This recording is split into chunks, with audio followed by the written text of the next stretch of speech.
Gelombang demonstrasi menentang Undang-Undang Cipta Kerja masih berlangsung di sejumlah daerah. Aksi buruh bahkan berakhir ricuh. Aksi dilakukan guna melawan pemerintah dan juga DPR yang tetap ngotot mengesahkan Undang-Undang Cipta Kerja yang dinilai merugikan buruh dan juga pekerja. Presiden Jokowi sempat memanggil dua ketua perwakilan serikat buruh ke istana, namun hal itu tidak berhasil membendung aksi. Sejauh mana kemudian aksi buruh ini akan melawan dan bagaimana pemerintah atau istana menyikapi rentetan atau gelombang aksi buruh yang terjadi sejak kemarin sampai dengan besok, bahkan diprediksi masih akan terjadi aksi. Kita akan coba dalami pada malam hari ini terkait dengan upaya buruh melawan Undang-Undang Cipta Kerja. Saya akan sapa tiga narasumber yang sudah bergabung dari luar studio. Ada Bang Doni Gahral, tenaga ahli utama dari kantor staf Presiden. Selamat malam Bang Doni. Selamat malam Bang Renhat. Ya. Baik, terima kasih Bang Doni sudah bergabung, dan ada Pak Asmat Serum, Ketua Konsulat FSPMI Karawang. Pak Asmat, selamat malam Pak. Selamat malam Bang Renhat. Baik, dan lewat sambungan telepon ada Pak Andi Gani Nenawea, Presiden KSPSI. Selamat malam Pak Andi Gani. Malam Mas, selamat malam Mas Doni, selamat malam kawan perjuangan di Karawang. Baik, saya akan langsung ke Pak Andi Gani terlebih dahulu karena Anda sempat dipanggil ke istana oleh Presiden Joko Widodo. Apa isi pembicaraan Anda dengan Pak Presiden merespon Omnibus Law Cipta Kerja, Pak Andi Gani? Yang pertama, saya mesti jelaskan dari awal, saya melakukan dialog dan komunikasi dengan Presiden itu saya awali waktu bulan April, Mas. April itu dan akhirnya melahirkanlah penundaan Omnibus Law. Jadi tidak benar kalau ada rumor beredar bahwa itu ada negosiasi jabatan, soal wamen dan sebagainya, itu tidak ada. Kita menyampaikan kepada pemerintah di detik-detik akhir, dan kita berharap tentu ada penundaan pembahasan karena masih banyak pasal yang harus dikaji kembali. Dan akhirnya saya sudah memprediksi bahwa aksi ini akan terus membesar. Tapi saya juga mengingatkan kepada teman-teman buruh, pada anggota saya dan seluruh buruh yang bergerak, kita melakukan gerakan damai, jangan terprovokasi apapun, dan tetap menjaga kondisivitas di wilayah masing-masing. Oke. Ketika di detik-detik terakhir tadi, tapi kan kemudian di DPR masih tetap memutuskan. Apakah pembicaraan itu tidak berujung pada kesepakatan atau apa respon Presiden ketika mendengar apa yang Anda sampaikan? Saya tidak bisa menyampaikan ya, karena itu internal, tidak bisa menyampaikan secara lugas. Tapi ini, intinya adalah biar rakyat yang menilai. 5 fraksi pada saat itu sudah mengemukakan beberapa waktu sebelumnya akan berjuang untuk menarik klaster ketenagakerjaan. Lalu teman-teman pers sudah punya data dan detail mengenai fraksi-fraksi apa saja. Dan ternyata di detik-detik akhir, 7 fraksi mendukung dan 2 fraksi yang tegas menolak, yaitu Demokrat dan PKS. Biar rakyat menilai lah situasi di DPR seperti ini. Apakah Anda mau mengatakan bahwa sebetulnya Presiden sepakat untuk menunda, tapi DPR tidak mau menunda begitu, Pak Andi? Saya tidak bisa mengatasnamakan Presiden, ya, karena itu situasi terakhir itu berbeda dengan saat bulan April ketika saya bicara dengan Presiden empat mata di istana, lalu saya ajak Bung Said Iqbal ke istana 2 hari setelah itu, dan akhirnya tercapai untuk menunda pembahasan Omnibus Law di DPR. Tapi tentu berbeda waktu bulan April dan saat kemarin, pada saat itu dengan super cepat, Bamus mempersingkat semua dari paripurna tanggal 8 dan tiba-tiba saja tanggal 5 dan selesai. Mungkin ini undang-undang akan memecahkan rekor di dunia tercepat. Oke. Jadi Anda menyampaikan aspirasi buruh penolakan tetap terhadap Undang-Undang Omnibus Law itu kepada Presiden ketika dipanggil beberapa hari yang lalu, Pak Andi Gani.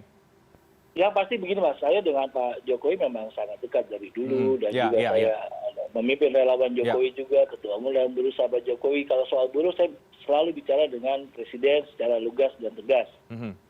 Jadi masyarakat bisa menilai bahwa ini tidak ada unsur bahwa ini ada kelompok yang tidak suka dengan pemerintah. Bagaimana mungkin saya sebagai loyalis beliau dari sejak Pilgub DKI, Pilpres 2014 dan Pilpres 2019 ingin membuat situasi tidak kondusif, tidak mungkin. Jadi murni ini untuk kesejahteraan pekerja, dan ketika saya tergerak untuk memimpin langsung penolakan ini, karena banyak alasan mengenai pesangon, KKWT, tenaga kerja asing, dan juga banyak hal lah yang memang menurut saya merugikan buruh Indonesia. Oke, jadi sikap Anda meskipun sudah bertemu dengan Presiden tidak berubah, tetap KSPSI menolak Undang-Undang Omnibus Law Cipta Kerja? Ya, sikap saya tegas dan konsisten dari awal. Walaupun rumor beredar ketika selesai dari istana bahwa ada penawaran 2 wamen pada saat Iqbal dan Andika. Saya tegaskan di sini Mas di CNN, pada awal pembentukan kabinet saya sudah diminta masuk kabinet.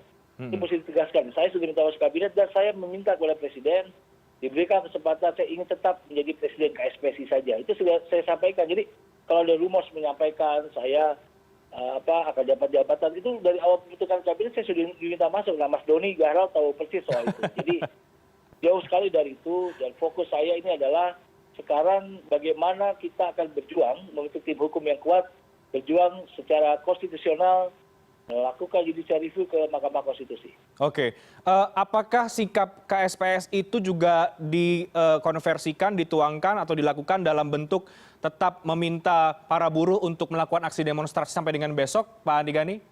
Saya mengerti betul kekecewaan anggota saya maupun seluruh buruh Indonesia. Begitu mereka melihat hasil dari undang-undang tersebut, dan juga ini kan panjang Mas perjalanannya. Ya.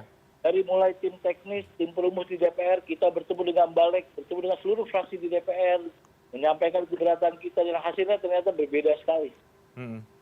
Oke. Jadi tetap menginstruksikan untuk tetap melakukan aksi demonstrasi dan juga penolakan, Pak Andi Gani?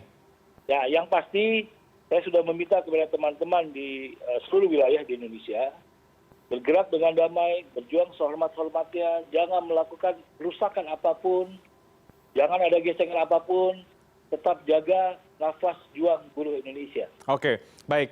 Sebelum saya ke Bang Doni, saya mau ke Pak Asmat Serum dulu. Ini yang buruh di daerah Karawang. Tadi kalau kita lihat, ada juga tadi kami lihat gambarnya ini ya Pak Asmat, cukup banyak sekali aksi buruh di Karawang, bahkan sampai memadati jalan-jalan di sana.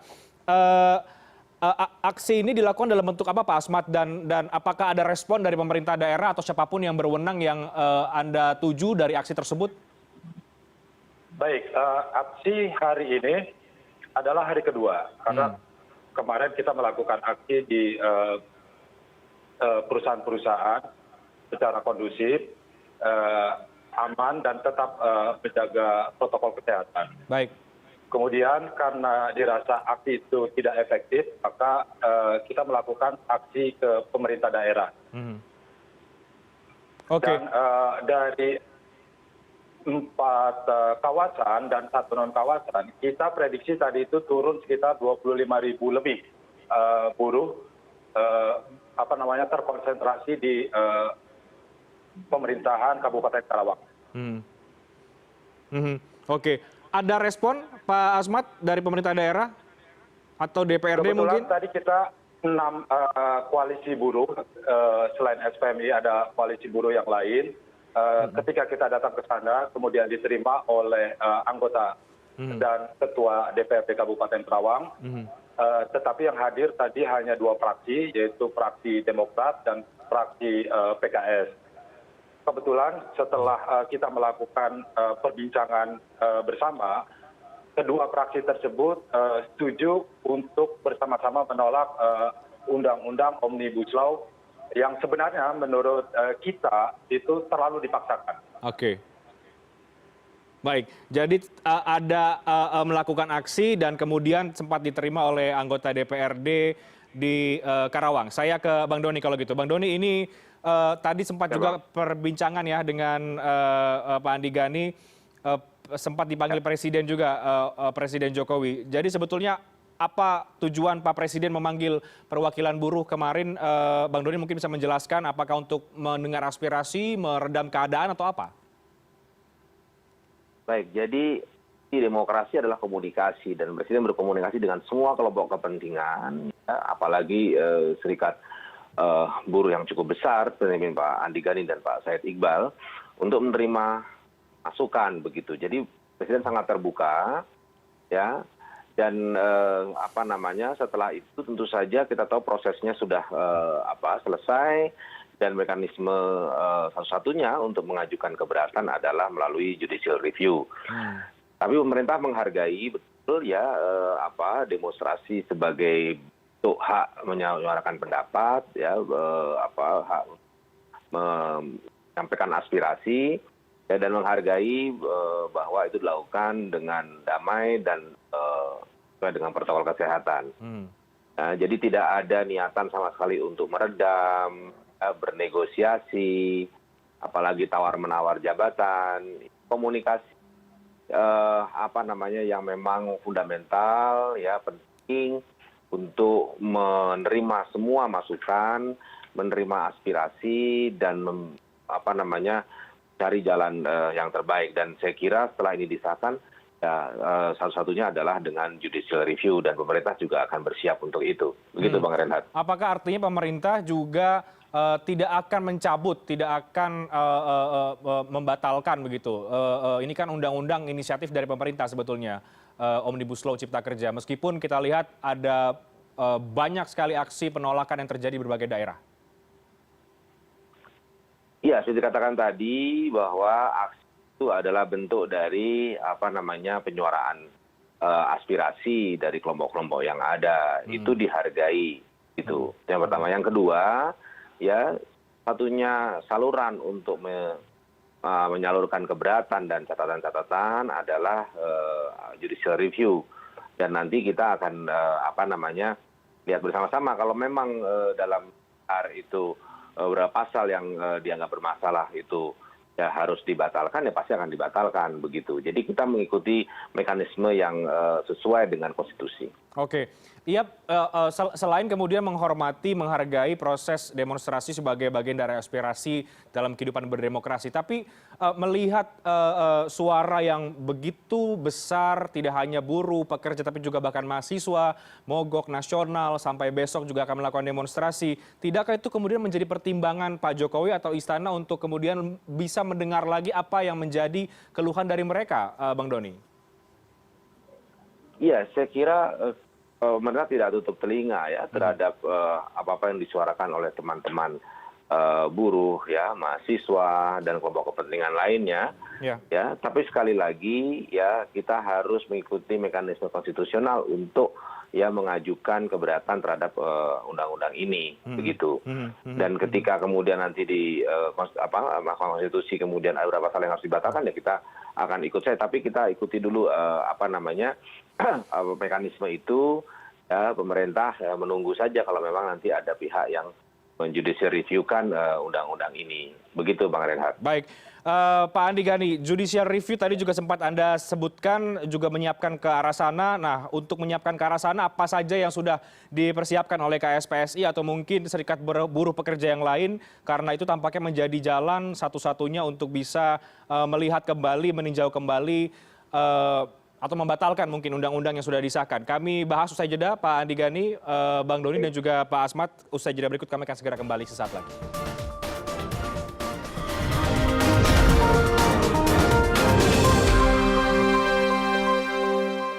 Ya, Anda kembali bersama kami. Kita masih membahas terkait dengan Undang-Undang Cipta Kerja yang disahkan, kemudian buruh melawan. Saya ke Pak Andi Gani Nenawea lagi, Presiden KSPSI. Pak Andi, setelah ada pembicaraan dengan Presiden Joko Widodo, kemudian undang-undang ini disahkan di DPR, sudah ketuk palu. Apakah sampai di situ saja komunikasi dengan Istana dilakukan atau ada follow up lagi sebetulnya, Pak Andi, untuk memperjuangkan apa yang teman-teman buruh inginkan? Tentu domainnya sudah tidak lagi di DPR, tetapi Presiden masih bisa mengeluarkan Perpu. Tapi apakah itu mungkin? Nah, itu kami menempuh langkah konstitusional, dan banyak advokat di Indonesia, di negeri ini sudah menghubungi saya dari kemarin dan siap bergabung untuk melakukan gugatan pada pemerintah melalui GR di Mahkamah Konstitusi. Dan saya punya keyakinan besar kita akan menang di Mahkamah Konstitusi. Mudah-mudahan, karena banyak sekali hal-hal yang memang tidak memenuhi kaidah-kaidah hukum. Keyakinan Anda berdasarkan apa, Pak Andi Gani? Ya, banyak hal, bahwa pasti hakim di Mahkamah Konstitusi akan melihat banyak hak buruh tereduksi di undang-undang yang baru. Dari Undang-Undang 13 mengenai pesangon, mengenai outsourcing, mengenai tenaga kerja asing, dan banyak hal yang masalah yang memang kurang dikaji lebih dalam oleh DPR. Karena itu kita minta pada waktu ditunda untuk dikaji dan jangan seperti orang dikejar-kejar gitu loh. Saya juga udah mulai aneh ketika paripurna tanggal 8, isunya maju tanggal 7, malah tanggal 5 Oktober, dan waktunya sangat cepat sekali. Saya untuk membahas itu. Oke, tapi kan Pak Jokowi juga menginginkan ini cepat disahkan, Pak Andi. sekali lagi itu adalah domain pemerintah dan DPR. Kami dari Gerakan Buruh dari awal konsisten menolak Omnibus Law Kluster Tenaga Kerja karena punya dasar-dasar pemikiran yang kami sudah serahkan sebagai pemerintah dan DPR pasal per pasal. Kita sudah menempuh jalur komunikasi yang sangat panjang. Jadi kami melakukan musyawarah panjang sekali dari tim teknis yang dibentuk Kemenaker, setelah itu tim perumus yang dibentuk oleh Balik dan pimpinan DPR, semua sudah kita lalui. Dan memang jalan akhir satu-satunya aksi. Oke, setelah aksi kemudian akan ada judicial review. Persiapan, apa yang akan disiapkan sampai kemudian Anda yakin tadi bisa dikabulkan, bahkan akan didukung oleh banyak advokat tadi Anda katakan? Sudah banyak advokat menyatakan dukungan kepada kami Gerakan Buruh, dan kami sudah menyiapkan langkah-langkah itu, dan kami sudah membuat rencana A, rencana B, dan ternyata memang sudah kita prediksi DPR mempercepat, hasilnya seperti ini, dan kita akan lakukan seperti ini, dan itu sudah kita persiapkan, Mas. Karena itu, kan kita sudah punya pasal-pasal pembanding pada saat kita melakukan komunikasi dengan DPR, dengan pemerintah. Jadi semua sudah siap untuk kita melakukan gugatan di MK. Oke, baik. Saya ke Pak Asmat Serum dari FSPMI Karawang. Pak Asmat Serum, meskipun mungkin sudah banyak yang mengetahui apa tuntutan dari para buruh, tapi tidak ada salahnya Anda di tayangan live televisi hari ini juga mengungkapkan itu, poin-poin kekecewaan Anda, apa tuntutan Anda. Di sini ada Bung Doni Gahral dari kantor staf Presiden, ada juga Pak Andi Gani juga dari KSPSI. Apa yang silakan Anda mungkin bisa mengutarakan apa yang tadi menjadi poin-poin tuntutan Anda, Pak Asmat Serum. Terima kasih. Sebenarnya sudah dari awal bahwa sejak masih rancangan undang-undang, kita berharap bahwa Omnibus Law Cipta Kerja ini untuk tidak dijalankan atau tidak diundang-undangkan, karena sudah jelas bahwa hampir sama semua federasi atau konfederasi, bahwa isu yang kita angkat itu ada 10. Di antaranya adalah tentang PHK dan sanksi pidana bagi usaha, kemudian tentang pesangon, kemudian tentang kontrak seumur hidup, outsourcing ada di dalamnya, kemudian waktu kerja, dan cuti yang katanya cuti masih diberikan, tetapi tidak mendapatkan upah gitu. Jadi 10 isu itu sebenarnya sudah sampai kepada tingkat anggota di perusahaan-perusahaan. Oleh karena itu, sejak kemarin hingga besok, puncaknya tanggal 8, kita akan terus melakukan perlawanan. Betul yang tadi disampaikan oleh Bang Andi Gani, mungkin baik pangan maupun secara hukum nanti di tingkatan Presiden SPMI dan Presiden KSPSI yang akan melakukan itu. Oke, jadi sampai besok masih akan tetap melakukan aksi? Kita masih akan tetap melakukan aksi. Ada sebagian yang memang mungkin akan bergerak ke Jakarta, tetapi sebagian besar lagi masih di daerah Karawang. Oke, bentuk aspirasi, bentuk aksi yang akan dilakukan apa untuk besok rencananya, Pak Asmat? Instruksi sama seperti hari ini, bahwa kita akan meminta kepada pekerja yang sedang mogok produksi atau stop produksi untuk bersama-sama ikut menyuarakan aspirasi, sebagian ke pemerintah daerah. Oke, sementara sebagian lagi akan bergerak ke Jakarta. Baik. Ya, sebagian itu akan bergerak menuju gedung DPR RI sesuai dengan instruksi atau arahan. Tetapi sebagian besar lagi tetap akan ada di Kabupaten Karawang dan bergerak ke pemerintahan Kabupaten Karawang. Oke, jadi sebetulnya apa yang Anda perjuangkan, Anda aspirasikan ini sudah sejak lama ya, Pak Asmat, sampai kemudian di kemarin lah ini menjadi salah satu puncaknya karena disahkan oleh DPR. Nah, oleh karena itulah kenapa DPR terlalu terburu-buru, yang rencananya tadi kata Bang Andi Gani adalah di tanggal 8, kemudian dimajuin tanggal 7, tiba-tiba di tanggal 5 kemudian disahkan. Nah, itu kekecewaan buruh. Kita berharap sebenarnya tentang undang-undang klaster tenaga kerja, Omnibus Law klaster tenaga kerjaan ini dikaji lagi, ya, kemudian saling komunikasi antara pemerintah dengan wakil dari pekerja, gitu. Oke, oke. Bang Doni, kalau kemudian DPR terburu-buru, yang tadi dikatakan juga oleh Bang Andi Gani, oleh Pak Asmed Serum begitu, apakah terburu-burunya DPR ini juga satu suara dengan yang diinginkan oleh Presiden Joko Widodo agar Omnibus Law Cipta Kerja ini segera disahkan? Ya, kalau kita tidak bisa mengomentari proses di DPR ya, Oke. Presiden memang menginginkan agar ini cepat diselesaikan supaya kita bisa punya pedoman undang-undang untuk memudahkan usaha dan tentu saja menciptakan lapangan pekerjaan begitu. Ya, tapi kalau kita diminta berkomentar mengenai kenapa DPR cepat ya gitu proses politik yang terjadi. Ya, dan itu sudah disahkan dan memang satu-satunya jalan untuk mengajukan keberatan adalah melalui Mahkamah Konstitusi.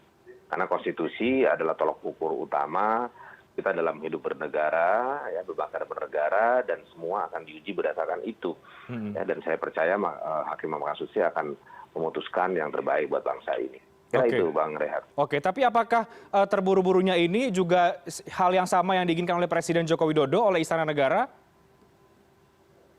Ya, Presiden ingin ini cepat selesai, ya. Tapi saya tidak bisa mengomentari proses politik yang ada Ya. di DPR. Mengapa itu dianggap terburu-buru atau bagaimana? Itu kan saya kira satu proses yang memang sudah terjadi dan kita ya hanya kemudian bisa melihat bahwa itu sudah disahkan dan kita kalau mau ada keberatan silakan mengajukan JR. Tapi apa cepat atau terburu-buru ya kita tidak bisa berkomentar mengenai itu. Oke, baik. Saya ke Pak Andi Gani lagi. Pak Andi, per hari ini juga masih terjadi mogok nasional, masih terjadi kerusuhan, demo yang berujung ricu ya di beberapa tempat, bahkan ada elemen mahasiswa juga. Apa tanggapan Anda, Pak Andi Gani, melihat aksi demonstrasi yang terjadi sampai dengan hari ini? Yang pasti saya sampaikan tadi bahwa saya sudah memprediksi kemarahan buruh dari awal. Banyak hak mereka yang mengalami degradasi dari aturan lama Undang-Undang 13 2003 dengan Omnibus Law. Tetapi memang saya sudah sampaikan ini ke pemerintah dan DPR. Situasi akan seperti ini. Situasi akan dialami, akan terjadi. Seperti saya sudah jelaskan dari 5 sampai 6 bulan yang lalu, Mas. Jadi saya dapat memahami kenapa begitu besarnya aksi di beberapa daerah sekarang. Dan yang terpenting buat saya seperti saya di awal tadi menyampaikan kepada seluruh buruh Indonesia, selama ini kita bergerak dengan damai, jangan terprovokasi dan tetap pada fokus perjuangan kita yaitu kesejahteraan buruh Indonesia. Jadi fokus tunggal kita adalah bagaimana bentuk hak-hak buruh Indonesia. Dan pemerintah juga mengerti dan DPR melihat situasi seperti ini. Sekarang semua orang bertanya kepada saya, loh kok bisa jadi demo besar-besaran? Saya sudah ingatkan dari awal. Ketika hak-hak buruh dikebiri, ketika ada degradasi, dan itulah yang akan terjadi di lapangan. Ada komunikasi terakhir Anda dengan mungkin pimpinan DPR kah atau Panja?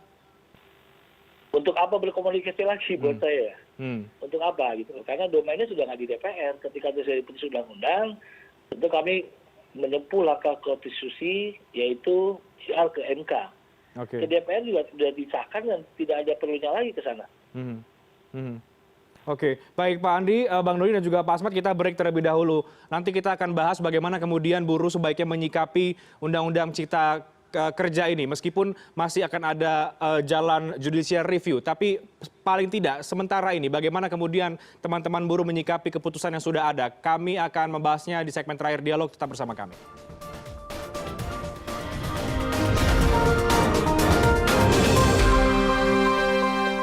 Anda kembali di CNN Indonesia Newscast, kita masuk ke segmen terakhir dialog. Saya mau ke Pak Asmat Serum terlebih dahulu. Pak Asmat, jadi terakhir Pak, ini setelah disahkan oleh DPR, tentu Undang-Undang Cipta Kerja ini akan banyak berdampak ya terhadap kehidupan, kesejahteraan para buruh. Sementara ini, bagaimana Anda dan rekan-rekan merespon undang-undang yang baru ini? Melihatnya seperti apa selain melakukan aksi demonstrasi? Baik, sebenarnya kalau ini benar-benar jadi dan diterapkan dengan situasi sekarang saja, kita sangat kesulitan sekali ya, khususnya tentang cuti ya. kita angkat salah satunya misalnya cuti gitu ya. Cuti haid atau cuti melahirkan. Ini tidak semua perusahaan menggunakan cuti tersebut. Atau kita angkat misalnya tentang upah minimum sektor di kabupaten ya. Masih banyak perusahaan yang tidak membayarkan upah PMSK-nya. Apalagi kemudian kalau nanti Undang-Undang Omnibus Law Cipta Kerja itu sudah jelas sekali bahwa nantinya itu kita akan menggunakan upah minimum kabupaten tetapi ada syarat tertentu, atau kita menggunakan upah minimum provinsi yang notabene-nya Kerawang itu sekarang upah tertinggi di Indonesia. Kalau kemudian nanti kita menggunakan upah minimum provinsi, sedangkan upah minimum provinsi sekarang itu di Jawa Barat sekitar 1.800.000. Dan upah di Kerawang itu di angka 5.200.000. Berapa tahun kita tidak akan naik upah sampai upah minimum provinsi itu menyentuh angka 5.200.000. Atau tentang pasal-pasal yang lain, entah itu tentang pesangon, kontrak yang kita lihat kayaknya seumur hidup gitu loh. Dan saya sudah pelajari ada tentang 12 hak tentang Omnibus Law. Saya perhatikan satu persatu ternyata di situ keterangannya tidak lengkap. Jadi saya berharap dengan sangat dan dengan sekuat tenaga agar Omnibus Law ini dicabut atau dibatalkan. Oke, dicabut atau dibatalkan. Kalau tetap berjalan undang-undangnya, seperti apa tanggapan atau respon dari Anda? Kalau tetap berjalan, ini sebuah pekerjaan yang sangat luar biasa bagi saya. Dengan situasi seperti ini saja kita kedodoran. Apalagi nanti kalau memang undang-undang ini diterapkan, akan banyak sekali masalah, khususnya di Kabupaten Kerawang. Karena Kabupaten Kerawang ini termasuk basisnya industri otomotif di Indonesia. Ya, dan kami pasti akan sangat kesulitan sekali dan masih tetap berharap sekarang itu agar undang-undang ini dibatalkan. Oke, kesulitan seperti apa yang nanti sudah ada gambaran akan dihadapi oleh Anda dan rekan-rekan buruh di Karawang paling tidak, Pak Asmat? Ya, pasti mereka akan, yang pertama kali adalah yang terasa tentang upah minimum sektoral di Kabupaten Kerawang yang selama ini selalu tertinggi. Dan nantinya akan banyak keluhan-keluhan dari anggota, karena bicara tentang upah minimum sektoral, ini kan perusahaan otomotif misalnya elektronik atau perusahaan-perusahaan yang cukup besar, memang upahnya berbeda dengan upah-upah kayak misalnya pabrik kecil gitu ya, atau garmen gitu. Seandainya nanti undang-undang ini disahkan, ini akan banyak sekali keluhan-keluhan dari anggota, dan disitulah kayaknya SPMI akan banyak sekali pekerjaan untuk menyelesaikan kasus yang semakin banyak sepertinya. Oke. Berdampak terhadap pendapatan ya, yang paling akan terasa paling tidak itu ya, Pak Asman? Itu yang pertama. Belum lagi tentang ancaman bahwa status dia yang selalu kontrak atau outsourcing seumur hidup. Oke. Baik. Bang Doni, ada yang ingin Anda tanggapi, Bang, dari apa yang disampaikan Pak Asmat? Itu adalah contoh-contoh real yang nantinya akan mereka hadapi paling tidak. Ya, kami juga sudah membaca ya catatan-catatan dari Serikat Pekerja, ya, dan memang sekali lagi kami menghargai ya apa yang disampaikan. Kami berharap agar aksi yang dilakukan tetap damai dan dalam kode protokol kesehatan. Dan sekali lagi konstitusi adalah tolak ukur terakhir ya kita dalam menggugat satu produk perundang-undangan. Dan memang ada pasal-pasal yang memang solid ya dengan argumentasi yang kuat itu pantas dibatalkan, ya kita akan menerima dengan lapang dada begitu. Tapi sekali lagi sikap pemerintah adalah ya bahwa undang-undang ini sudah disahkan. Ya, dan satu-satunya jalur untuk mengajukan keberatan dan gugatan adalah jalur Mahkamah Konstitusi dengan judicial review, gitu. Tapi sekali lagi kita menghargai semua masukan, semua saran, semua pendapat, ya kita tidak alergi terhadap pendapat-pendapat kritis terhadap undang-undang ini, ya. Sekali lagi kita berharap nanti di Mahkamah Konstitusi kita bisa kemudian beradu argumen dan akhirnya seperti tadi kata Bang Andi, kalau misalnya yakin menang ya kita akan bersiap untuk itu. Oke, Pak Andi Gani, terakhir dari Anda, seperti apa ke depan ini setelah disahkan akan ada judicial review, tapi paling tidak untuk menyiapkan ke arah sana bagaimana, dan sementara ini bagaimana kemudian buruh menyikapi Undang-Undang Cipta Kerja yang baru? Karena pasti akan berdampak langsung sepertinya di Pak Asmat sampaikan. Yang pertama, undang-undang itu tentu tidak langsung berlaku. Iya. Karena itu masih ada waktu sekitar Presiden sebelum menandatangani undang-undang tersebut. Tentu kita berharap Presiden bisa mengeluarkan perpu. Tapi kalaupun itu tidak dilakukan oleh pemerintah, kami sudah menyiapkan langkah untuk JR ke Mahkamah Konstitusi. Jadi masih ada waktu 30 hari ini Presiden apakah akan menandatangani atau tidak. Kalaupun Presiden tidak menandatangani pun 30 hari langsung berlaku undang-undang tersebut. Artinya buruh tidak mau berandai-andai kembali. Seperti kami di DPR, begitu banyak bersemangat fraksi-fraksi seperti membela buruh. Ada 5 fraksi menyatakan akan berjuang, dan ya kenyataannya seperti itu. Oke, tapi Anda tetap berkeyakinan bahwa ini akan membuahkan hasil di judicial review nanti? Tentu kita harus punya keyakinan. Kalau kami tidak punya keyakinan, kami tidak akan melakukan JR ke Mahkamah Konstitusi. Karena itu kami menunjukkan betul buruh Indonesia berjuang secara dewasa. Kami menempuh dialog dan komunikasi dengan pemerintah, membangun komunikasi dengan DPR. Kami sudah berjuang sampai titik-titik terakhir bahkan. Tapi kalau itu tidak, dan saya dapat memahami, itu banyak anggota kami, buruh Indonesia bergerak hari ini, mulai dari kemarin dan juga besok, kami dapat memahami kekecewaan mereka. Tapi seperti yang saya sampaikan tadi, jangan pernah gerakan buruh terprovokasi. Karena fokus kita adalah kesejahteraan buruh Indonesia. Fokusnya tetap di situ. Jadi kami para pimpinan buruh, saya dengan Bung Said Iqbal dan beberapa teman pimpinan buruh lainnya, menyiapkan langkah hukum.